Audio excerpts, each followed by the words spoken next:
Welcome to Speed City with John Massengale, Les Kaiser, and Jonathan Green. It's the fastest hour on the radio. Speed City.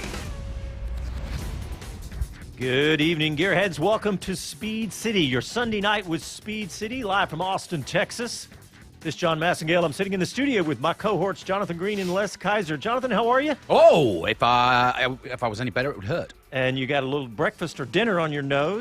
Les Kaiser, how are you, sir? Hey, man, doing good. Been out there enjoying South by Southwest. No, I wasn't listening to music. I was listening to the docile tones of two design leads from Porsche. All right, man. Yeah, that's right. South by Southwest going on in Austin. And if you haven't heard, we're doing a panel at South by Southwest. And we announced it on the show last week, and we didn't have our guest confirmed, but we have our guest confirmed. He's a ex-driver. You may have heard of him. He's been out there a while, ex-driver. He's going to be somebody one day. Yeah, we got Mario Andretti, so we could not be more excited about that. He's going to zoom into our panel on Tuesday. And this isn't about the old times. This is about the future. That's right. That's what Mario wants to talk about right now. Absolutely. No talking about his glory days. This is the real deal. And it's just got real, as they say, because they are coming into Formula One big style. And Mario is the face, voice, whatever you want. He's taken the lead at getting out there for sure. And he knows the importance of that already, because there's been some kickback already about that, about Wolf saying, well, it better be a franchise that makes his money, duh. But, really? Andretti and a bunch of Americans coming to Formula One? Yeah. I can't imagine how they do that. You weren't on the show when I basically said the exact same thing. Really? Are you kidding me? Can you imagine when he shows up with his name on the side of a car at Monza? He's like, only Enzo Ferrari and Mario Andretti hold, I can't remember, it's Combattador or whatever it is, but it's an Italian honor. Only those two men in motorsport. Yeah. Well, and I saw several European journalists, and they all said basically what you just said. It's like, this isn't just an American effort. This is Mario Andretti. Yeah. I mean, other than the normal European scoffing we get when Americans want to get into the sport. So it was refreshing to see. But, yeah, it's Mario Andretti. So, yeah, we are excited about our panel. Oh, do you race cars in America, too? Yeah. Do you know your left from your right? Oh, that's how exciting. I thought you went round and round. It's Tuesday. Brilliant. Yes. This Tuesday, I've tried to say this like 10 times. Tuesday. Well, you've got two blinky boys here. You can't get a word in edgewise. So you tell them. Tuesday. Speed Fat City. Tuesday. 4 p.m. That's what I'm trying to get Tuesday. at. What are you saying? I've lost like 40 pounds. Oh, yes, blinky boy. Just check it out on. Take it, John. You can finish the sentence. Well, on Tuesday at 4 p.m. on our Facebook, Twitter, we've got all the information there. You can find the link. And it's not going to be live. We're recording a podcast is what we're doing with Mario. And the topic of it is the growth of Formula One in the United States. So we're going to have an hour long. And if you're in Austin, if you happen to be at South by, come on by because... if you got a badge, come on in. Yeah, exactly. That's right. Any badge will get you on this one. Yeah, that's right, Les. Good point. It's a big room, too, so there's plenty of room. Yeah, it's their podcast stage. So... it is set up for recording. It's at the Austin Marriott downtown in the Moon Tower Hall. So you can just find all that on the South by schedule. And just, obviously we wanted a big guest, but let's just put this, I don't know if you're ready to talk, Andretti, but... Sure, let's start with Andretti, man. There's a real potent reason why we have asked the doyen of Formula One in America onto the show. Not only is he a legend, now in his early 80s, he still drives, he still has a license, he still does two-seater rides in IndyCar.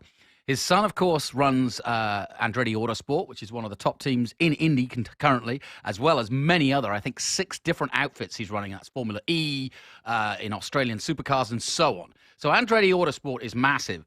But the real reason that we want to talk to Mario is that literally in the last couple of weeks, we've all known about the fall through of Alfa Romeo that Michael Andretti tried to buy before Christmas, before the Formula One. They were hoping to announce it at the Formula One, and it fell through at the last minute when the 20% owners, if you will, were going to be Sauber or going to stay in position, and they were going to be 80% Andretti and 20% but they wanted controlling interest. And so Michael said, no, that's not how I do business, and I'm not going to go. And you noticed right there and then, he put a little grin on his face and said, I'm not done with this. And he isn't, because Michael Andretti has announced that they are coming into Formula One in 2024 with a Renault engine. Yeah, that's... And it's going to be called Andretti Global. Yep, Andretti Global F1, and that is... if you're not a fan, if you're a fan of a Formula One in the United States, then that is the dream come true. So, hey, let me jump back before we move too far on to South by Southwest, because they have a full transportation track this year, and there's lots. Can we race it? Yeah, it's a track you can't race, but you can attend, and they've got tons of fantastic sessions on this thing. Some of it's live online if you have the online version. But if you're attending, there is some really amazing stuff, like the Transportation Secretary of the United States government, Pete Buttigieg. He's going to be there. But there's going to have they're one of the most exciting ones they've talked about. Peter Rawson, he's going to be interviewed, but he's the CEO of Lucid, one of the new electric car companies. Yep, that's right. So they've got him there, but there's tons and tons of sessions. I'm just scrolling through all the different transportation tracks. So, and a lot of it is later in the week too. So you've got some time to look through the schedule and put that on there if you are attending. So some cool stuff. One more point. Sorry, go ahead. Lucid. So a lot of folks don't know what Lucid is. Lucid is... I haven't been Lucid in years. So Lucid is another ultra premium electric car. And think Tesla, but think Maybach. Whoa, okay. It is a phenomenal car. I was speaking with one of the owners out at COTA a couple of weeks ago, and he's got the Dream Edition. He's got the top of the line version of it. He went out and mixed it up amongst a couple of the C7 and C8s on the back straight, and clearly walked away from them between the runs. He said, ripped it up to about 155, and he goes, and I just pulled over and let off to let them through. He goes, I knew they'd had braking, and they were really out there turning big laps. I just wanted to go run a couple of laps in my new Lucid. Yeah.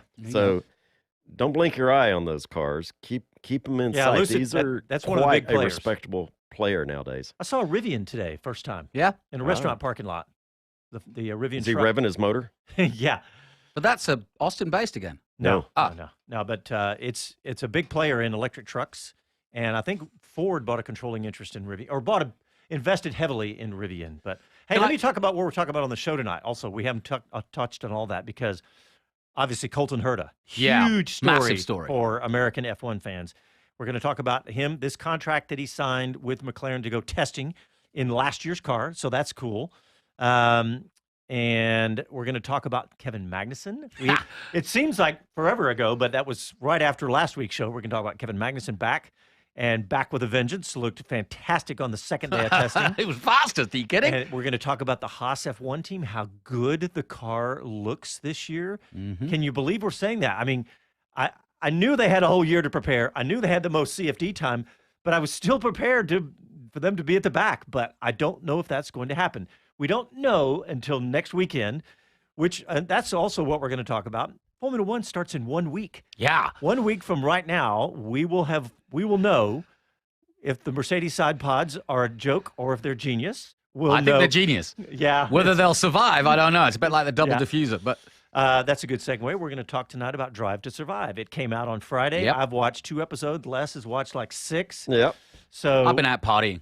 Jonathan went out to a concert instead of watch that. So we're going to talk about all that plus some more. So we got a couple more minutes in this segment. So Jonathan, yeah, I just wanted to sort of round out, and it's a good segue.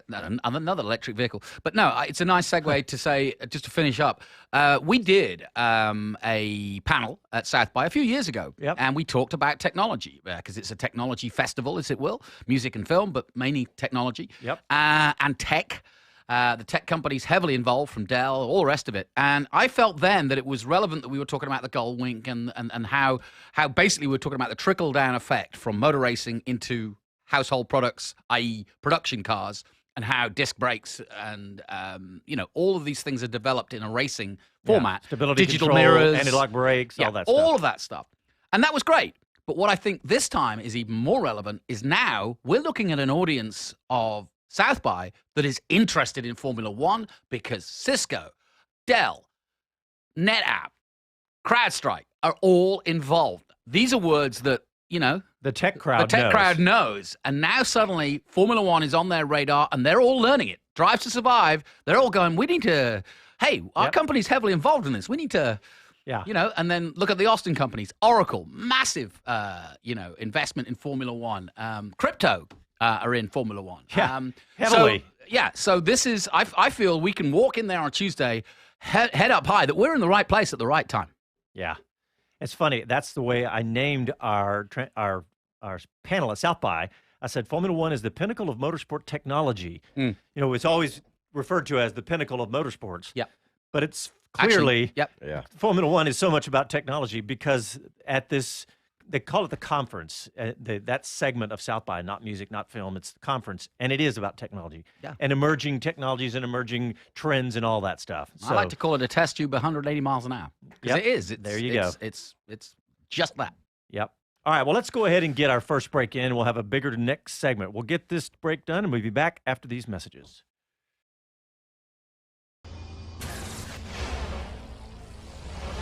Hi, this is Karan Chandok, and you're listening to Speed City. Welcome back to the fastest hour in radio, Speed City. All right, welcome back to the show. What do you got, Les Kaiser? Hey, that Eagles James Dean. I got to tell you about the Porsche thing just a little bit.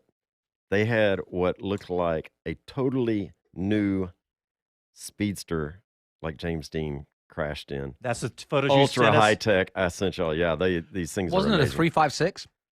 I mean, it kind of looked like a modern interpretation of that. Yeah. This was a really cool, brand new, modern.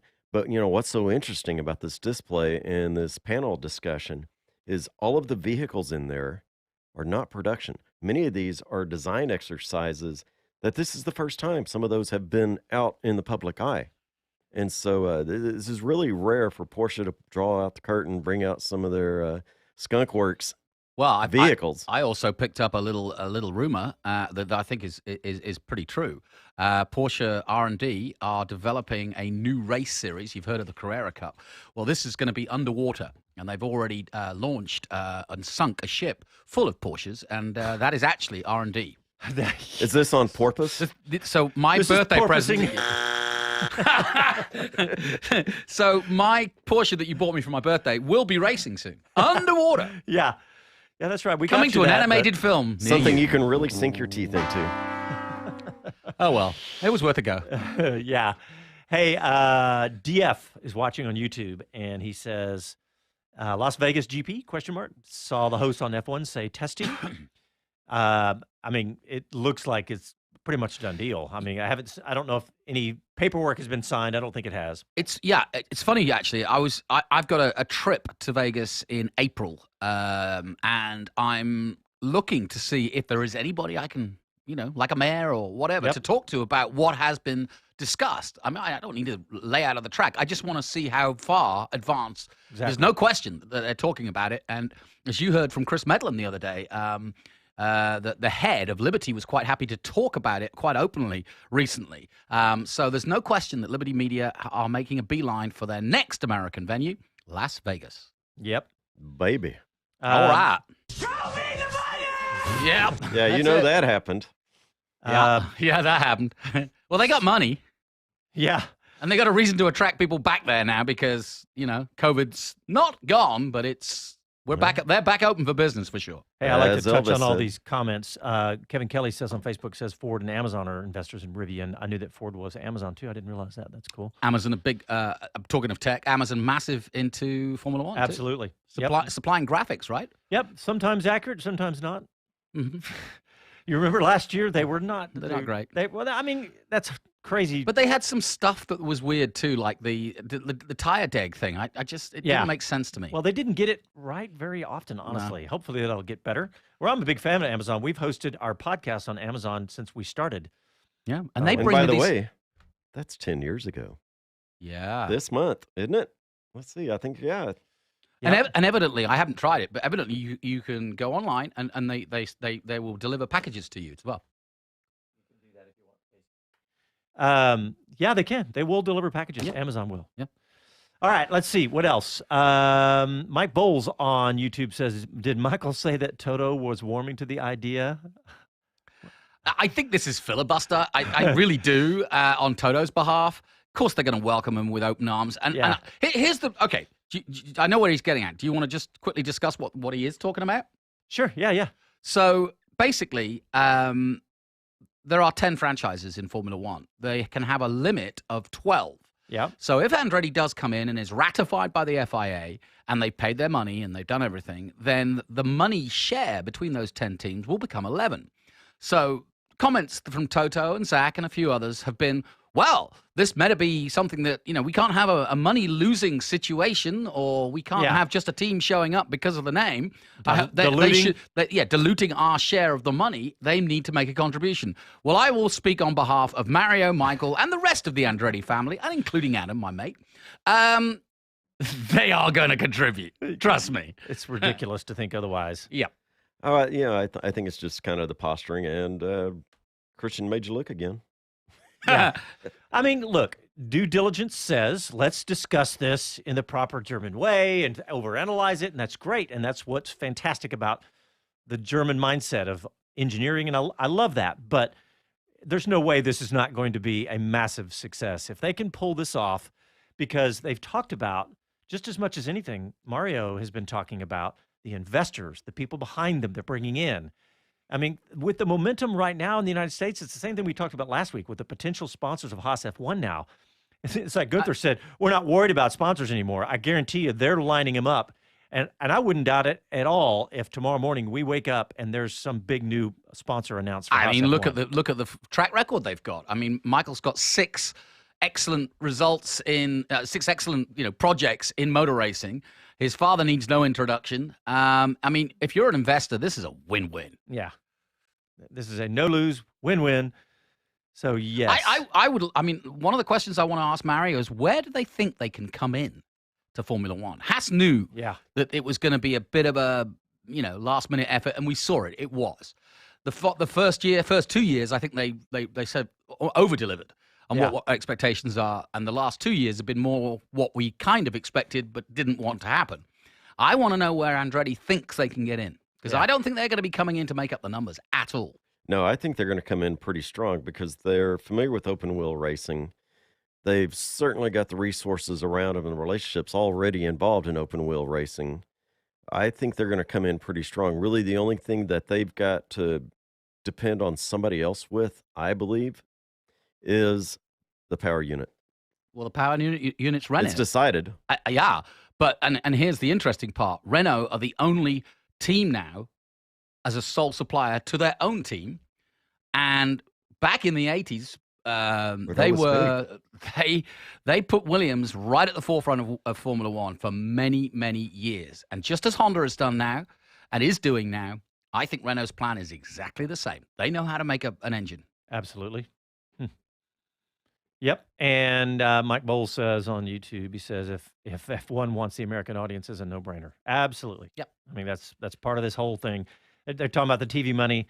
The money will come if the American audience is watching. Sure. And I watched that David Land interview that Mario did, and one of the things I found striking was that Mario kind of something that many of us have said. He said the F1 audience is not as well known in America as we think. And he said, in other words, that there's a big following of F1 that doesn't get the credit necessarily. We keep talking about growing it but it's there, and it's been there for a long time. Yes, well, there hasn't been American influence on Formula One until recently, but the fans have always been there. They've been waiting for the next Mario, frankly, and in Colton Herta, you could possibly see that. I really do think that, and I think the way Mario is talking.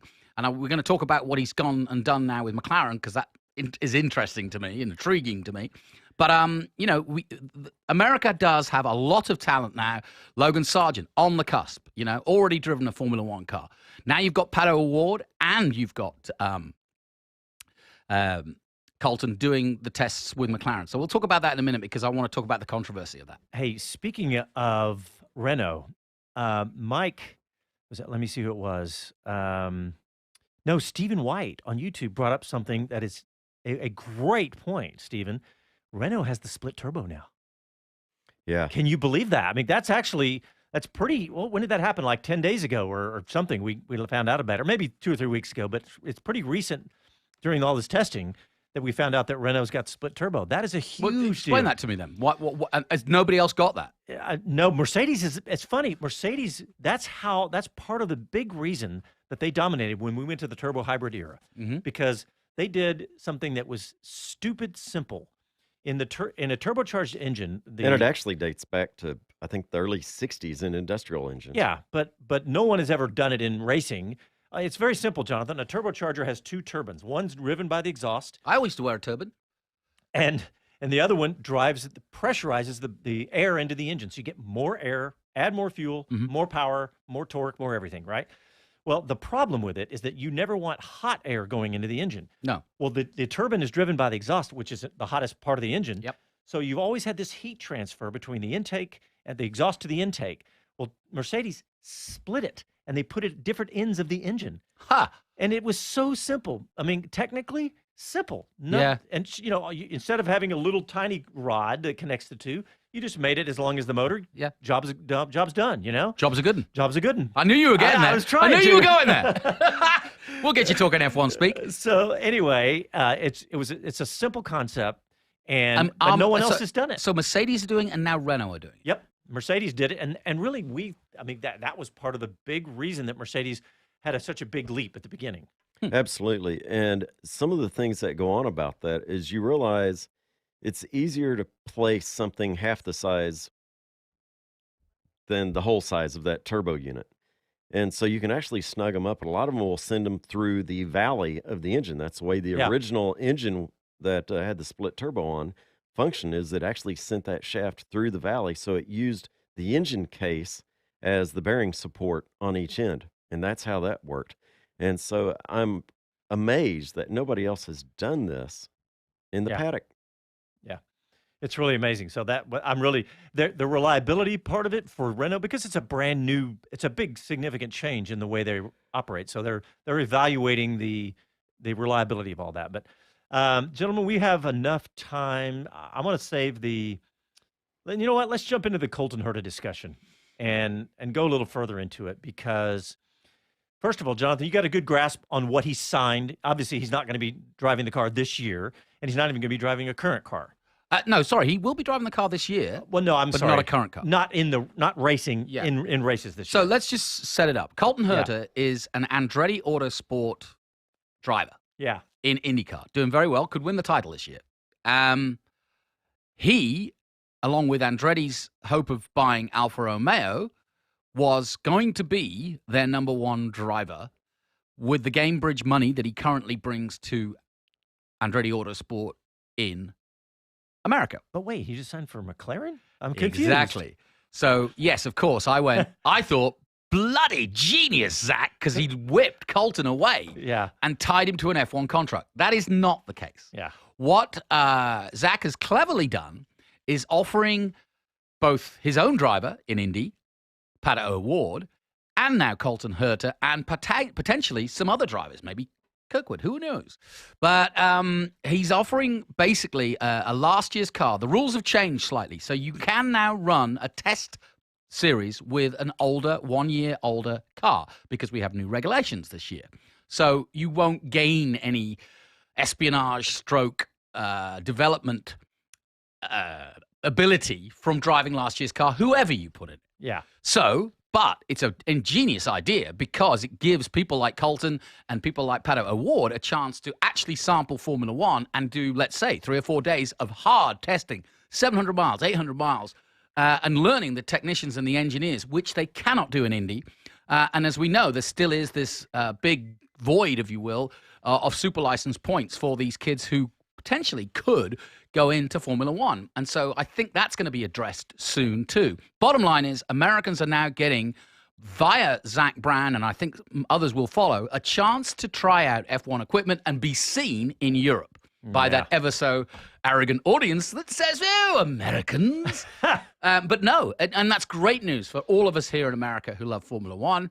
And we've got our track, we've got our teams, now we want our drivers. It's amazing to say teams, Isn't it? Yeah, And really, you can put that S with a big S because when you add Williams to that, I was going to say Doralton. well, and let's not forget how much American investments in McLaren now and Doralton, and I mean it's up and down the grid. It's an amazing change in the last 5 years. McLaren street cars are now headquartered near Dallas, Texas. Good point. Yep. All right, let's take a break. Let's take a break, and when we come back, we'll continue our discussions, and we'll have a couple of new topics. You're listening to Speed City live from Austin, Texas.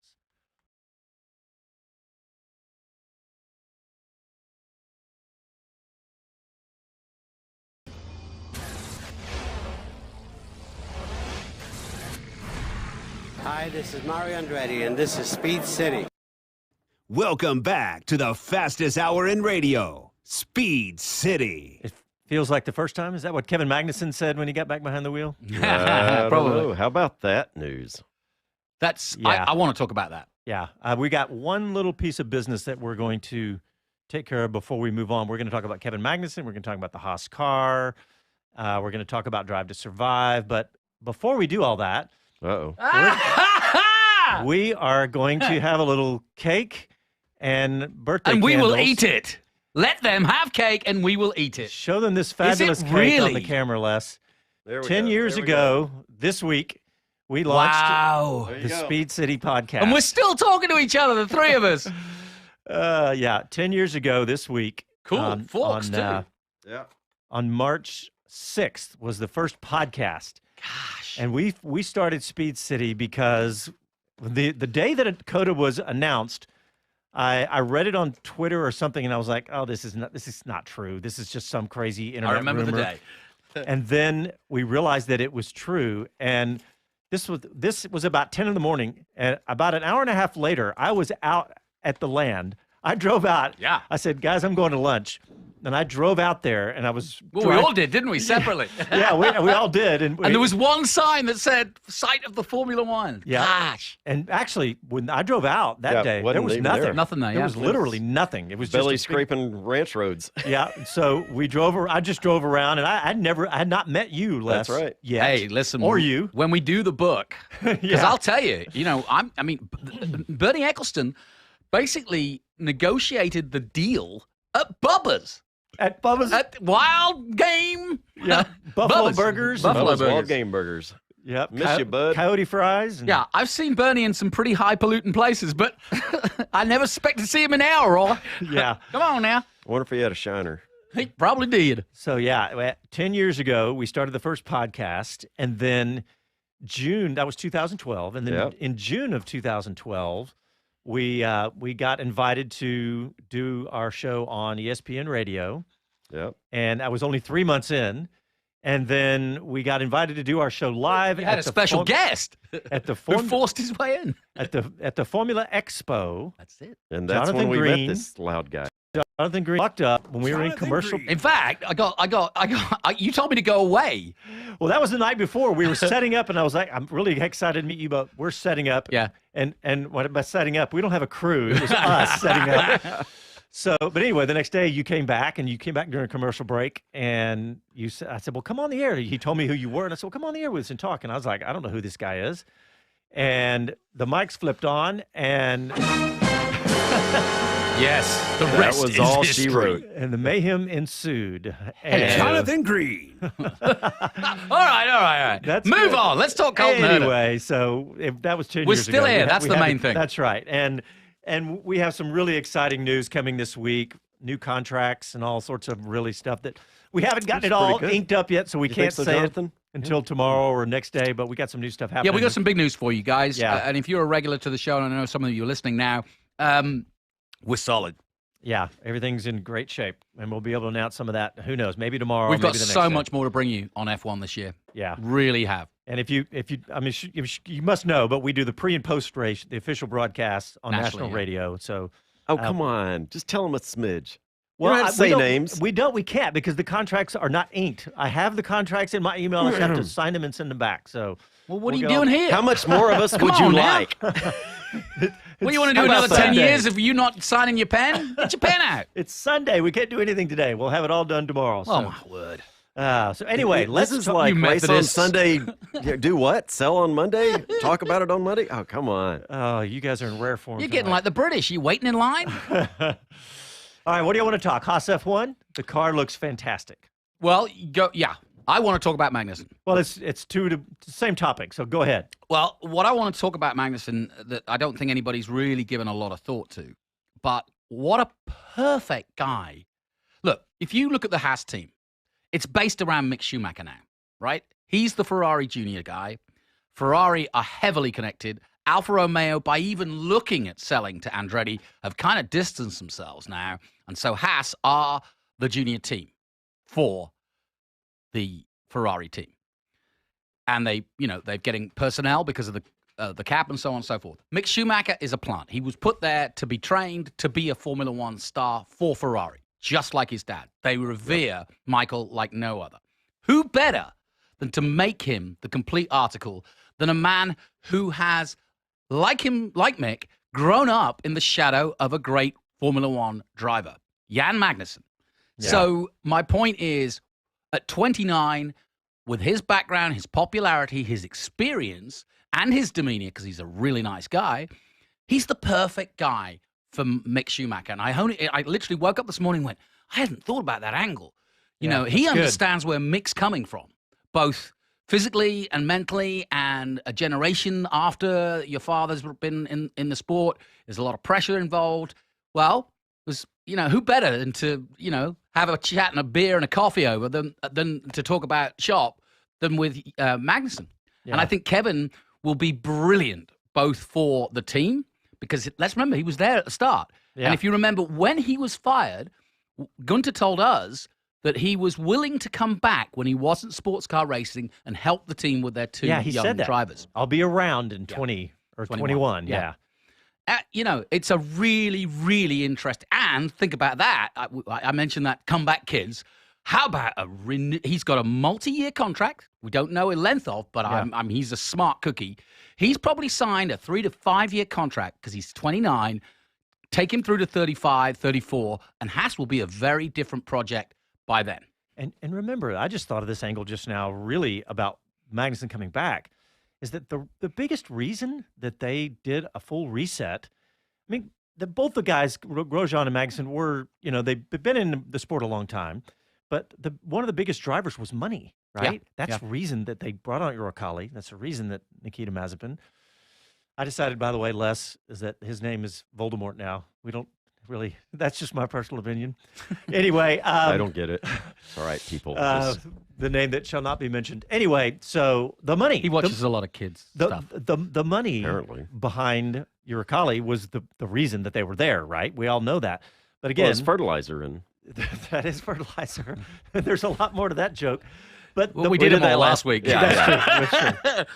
We're not going back hitting up the that fan, creek. all that. we're not going back to that creek. Yeah. But the point is that the landscape's different. They can go for all new sponsors now.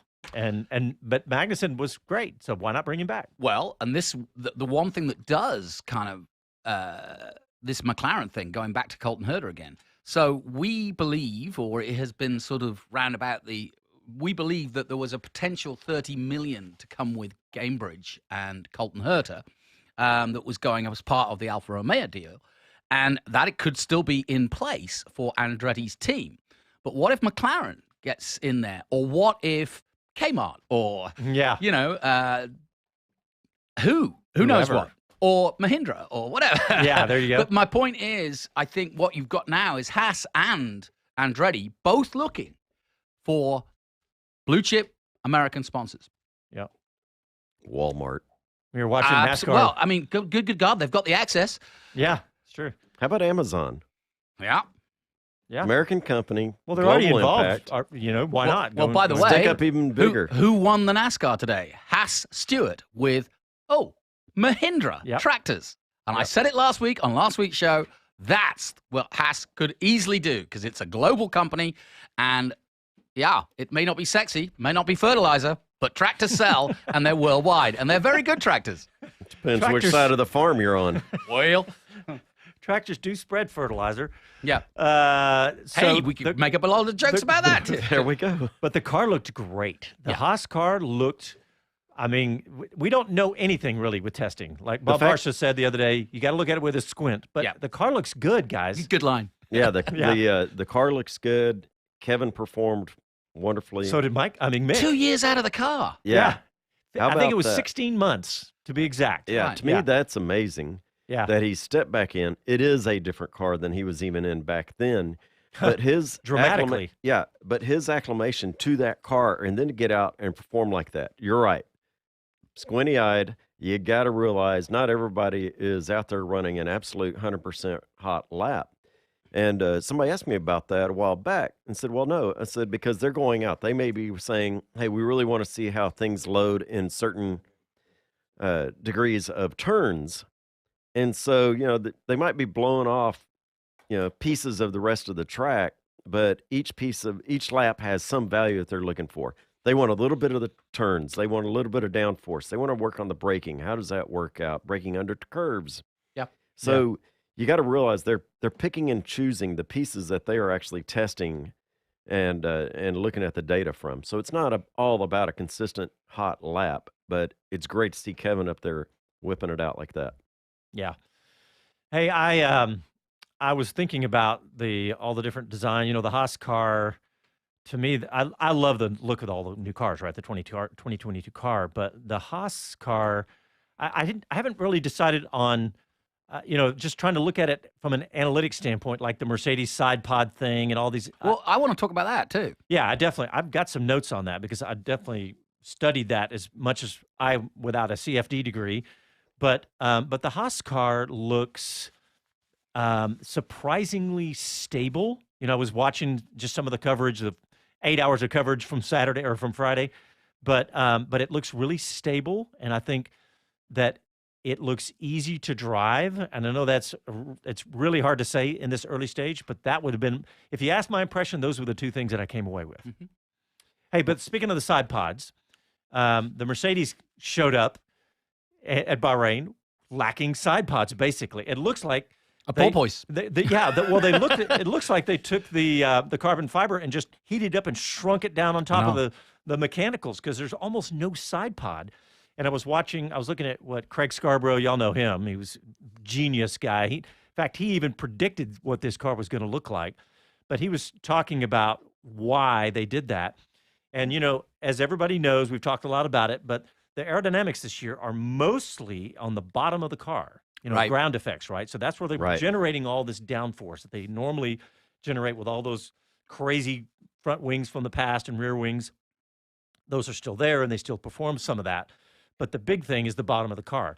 Well, by flattening the side pods, you basically get more, you get a tighter, a flatter spot, so basically more flat area that generates more downforce.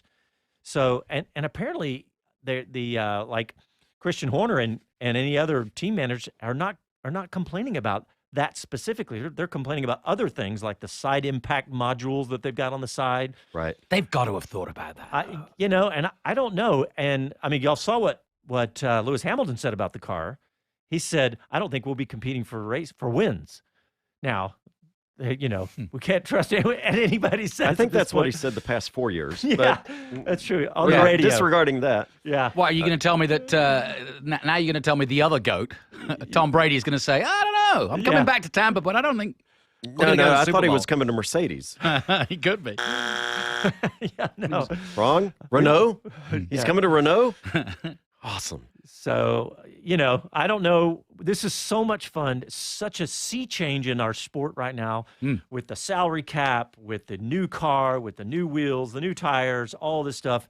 The next Sunday and Saturday is going to be just mind-blowing to watch all this. Yeah, buddy. I'm ready for it. Yeah, and if you haven't started watching Drive to Survive, which I haven't, go for it. Yeah. All right, well, let's take a break, and when we come back, we're going to talk about I've watched a few of them, and Les has watched even more. We're going to talk about our impressions of the new Drive to Survive and some more. You're listening to Speed City, back after a break.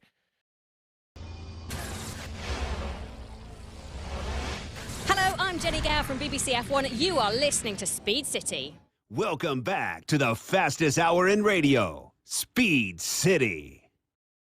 All right, welcome back to the show. We got a lot of comments on YouTube and Facebook. I'm going to touch on some of these. some of these I'm going back a little bit, but Paul Bryan said if the Andretti deal is Renault, which they pretty much said it is. No, it is. Yeah. And it says if it's Andretti, if it's Renault, and they want to increase and capitalize on the Andretti name in North America, will they brand it as Renault or Nissan or Infiniti?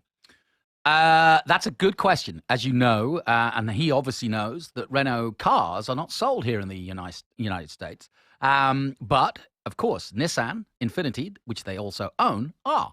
So you're right to think that. And, of course, Nissan and Infiniti have been involved in Formula One as a name for many years now. They were with Red Bull for a while, I think, and they went to Aston Martin. And I think... and obviously they race in all sorts of different things here in North America as well as WEC and so on and so forth. But what I think could be interesting is I once had a dinner with Cyril Attabol, who now obviously is no longer with the team. But when he started talking about the future of Renault, it was of a global nature and what they were planning to do. So perhaps this is an opportunity to get Renault as a name and a car manufacturer into the American market. Perhaps put maybe another engine in Indy, perhaps. Is that part of the deal? Oh, wow. That's a good thought. Very Mark interesting. this down, boys and girls. Alrighty, on that, I told you I went to the Porsche event today. Got to talk with the lead design from Where's my car? Porsche. At South by. It's at the bottom of the ocean. We already had this discussion. All right. But I asked him, I said, so what do you think? Because he was talking about how gets involved with so many different things, design elements of it. And I said, what about this? Porsche was heavily involved in the Formula One regulations and specs for the new power unit coming out in 26. Mm-hmm. I said, can we take that as Indy indication as to what Porsche is doing? Indy indication? Indy indication. Can we take that as any indication as to Porsche's possibly involvement with Formula One and being on the grid there? Devil. And he just smiled and he goes, if I knew, I could not say. I'm Stuttgart about that. Stum. Stephen White on YouTube says the mirrors are being protested on the Merc. That's right. That's Yeah. So where are we on this? I mean, they came to Barcelona with a completely different car. Yeah. And then they went underground and came out with this shrink-wrapped car, Yeah. as you say. It's the same car. But They is just heated anybody it up. is anybody officially saying, we're protesting? I don't know if we've reached official protest. Have they filled out the forms? Christian Horner, etc. Well, they got to do it this week if it's not going to run at the race. Yeah, I don't know. Maybe some of the listeners have seen that, but I don't know. And Frank Kotwitz on YouTube says, would love to see the diagram of the floor, which can't be seen. That'd be cool, too, yeah. Well, at least not till it flips over. I was about to say, yeah. First car that flips over. When Max flips over. Yes. There you go.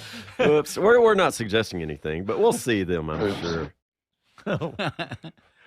Yeah, all right, let's talk Drive to Survive. I watched episode 1 and 2, and I thought it was the usual fantastic production.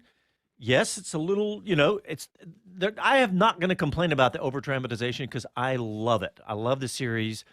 It was nothing epic, the first 2 episodes, but I feel like they're just building for the season, right? And I thought the first 2 were great. And what I love about it is my entire family was sitting there watching it. That's wild. My wife, my daughter, my son, my oldest. But they're still he's not in racing. They're so still he not loves talking it. to you, right? Though? They're still not talking to me, but they were watching that's the show. nice. That's how. But everybody was like, okay, let's sit down and watch this. Everybody's, wait, stop it, getting their stuff I'm in trying the to kitchen. think of your team. So we already got the lead mechanic for Team Masson. He's got his own team. We got HUD as the technical expert. He's we the got social Paige. digital.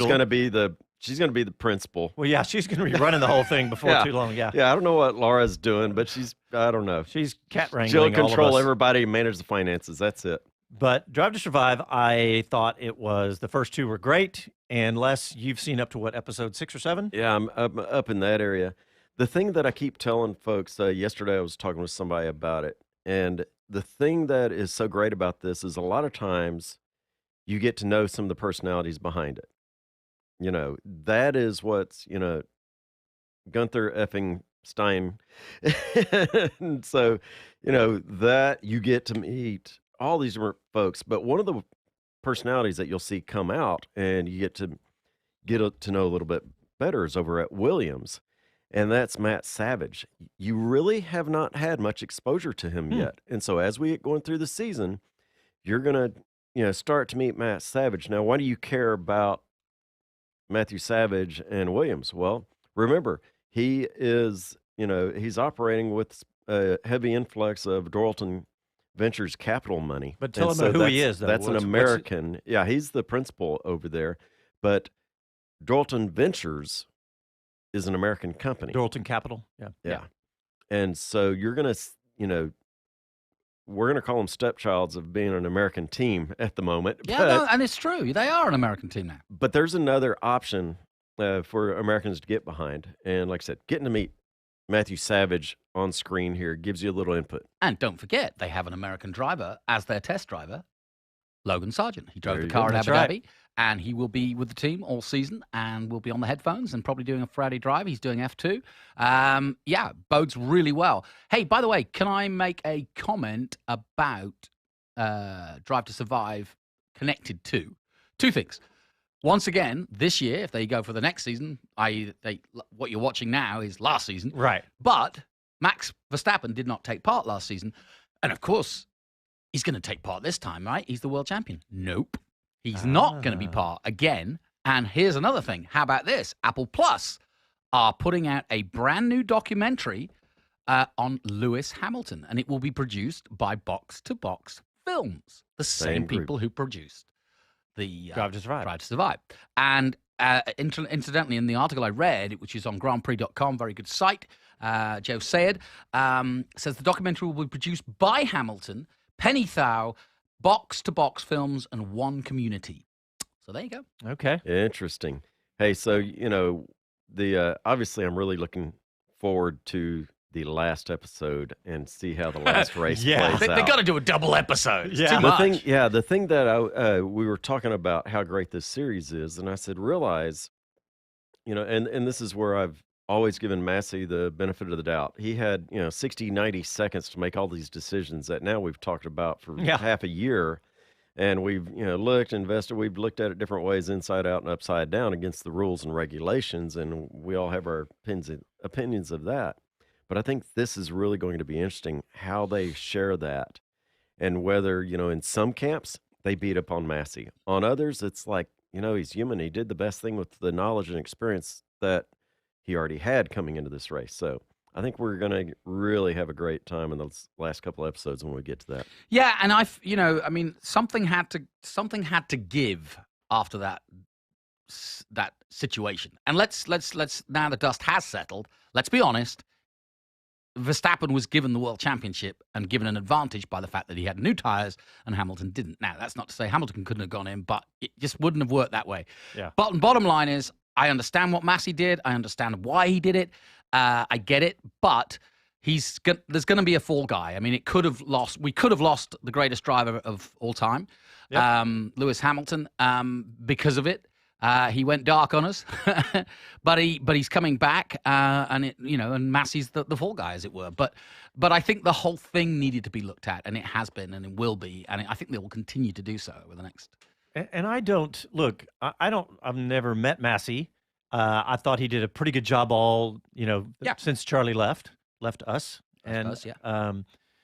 But he may be a great guy, but he obviously got it wrong. Mm-hmm. Right. Mm-hmm. And in this high level world, you get it wrong. Sorry, you could be a lot of money on the line. You can be the nicest guy and you can have done a darn good job up to that point. But if you got it wrong, then you're going to go. And and let me throw this last little bit on that, though, is that they're going to get that new role, that new position. They're going to get him some help. So it may have been that maybe even Charlie Whiting would have got that wrong. Maybe I doubt it, but even Charlie, because there was so much riding on that one position. Now there's going to have a team of people helping him do all those things. Sports full of what ifs. 2020 hindsight is 2020 vision, right? You think about it. Had that decision not been made, we would have had an 8-time world champion, never seen in the sport. The 700 employees at Mercedes that worked on bringing Hamilton, remember, 6 races in a row were how far he was behind Verstappen coming into the run for the last race. He led 3/4 of that race by a country mile. It was a done deal. They only had to cruise to the line, and then Latifi crashes. Hit the wall. Yeah. So, like I said, hindsight's great, but you've got to feel for Mercedes. They were hard done by. Wow. This is our tagline is the fastest hour in radio. Well, we are done. Done. I just looked up. We have a minute left. Yeah. When's the first break? Said, y'all need a 2-hour show. Thanks. Yeah. Thank you. Do you want to sponsor it? Yeah. There you go. Well, thanks, everybody, for tuning in on YouTube, on the radio, on Facebook, all that. Next weekend, our national coverage starts. Go to our website, speedcitybroadcast.com. We're going to have that same coverage on YouTube and Facebook, but we'll be on national radio as well. Bob Varsha will be back. Dave O'Neill will be back. And we will talk to you next week. Happy trails. Ciao, y'all.